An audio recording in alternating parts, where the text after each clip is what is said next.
Attention, grande nouvelle. Manuel Bompard et son acolyte Delogu ont trouvé la solution au problème du logement, la réquisition. Alors, qui va payer? Qui va voir son bien confisqué? Mystère. Mais attendez, on a une question toute simple. Et Mélenchon, il fait quoi avec sa maison secondaire? Alors, le tweet de Manuel Bompard. Présent au rassemblement pour la réquisition des logements vacants à Marseille. La ville en compte 37 000, soit quasiment autant que de personnes en recherche de logement. Une honte. Nous déposons une proposition de loi avec Sébastien Delogu pour permettre aux maires de les réquisitionner plus facilement. Donc, la réquisition, c'est l'idée géniale des deux islamo-communistes, Bompard et Delogu. Vous êtes propriétaire et votre logement est vide, bam! La mairie vous le prend. Mais attendez, la propriété privée, ce n'était pas censé être un droit fondamental? Ah oui, c'est vrai, c'est un détail pour LFI. Ben oui, puisqu'on parle de logements vacants. Mélenchon a une maison dans le Loiret, achetée avec son salaire de politicien bien tranquille, financée par l'argent des contribuables. Donc logiquement, elle est vacante une bonne partie de l'année, non?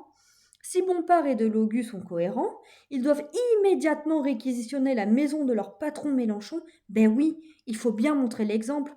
Parce que soyons clairs, Mélenchon aime bien critiquer Bernard Arnault, le grand capitaliste, le méchant milliardaire, mais au moins Bernard Arnault, il a fait fortune avec son business, pas en vivant sur l'argent public.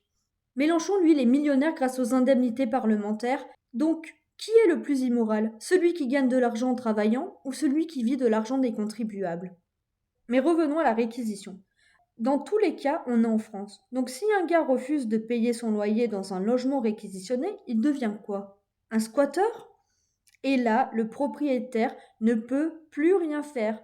L'État ne fera rien non plus, parce qu'on protège toujours les squatteurs, et pas ceux qui bossent pour avoir un bien immobilier.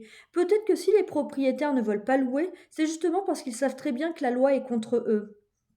Et parlons des logements classés G, interdits à la location.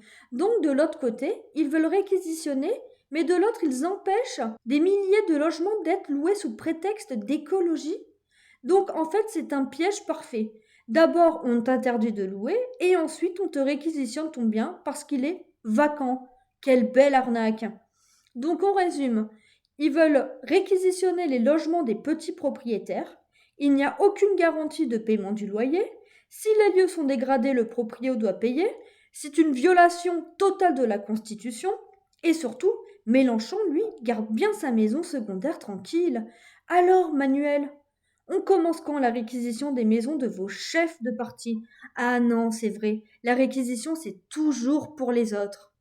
Dites-moi en commentaire s'il faut commencer par réquisitionner la maison secondaire de Mélenchon achetée avec de l'argent public dans le Loiret. Voilà, si vous avez aimé cette vidéo, partagez, likez, abonnez-vous. À la prochaine. Tchuss!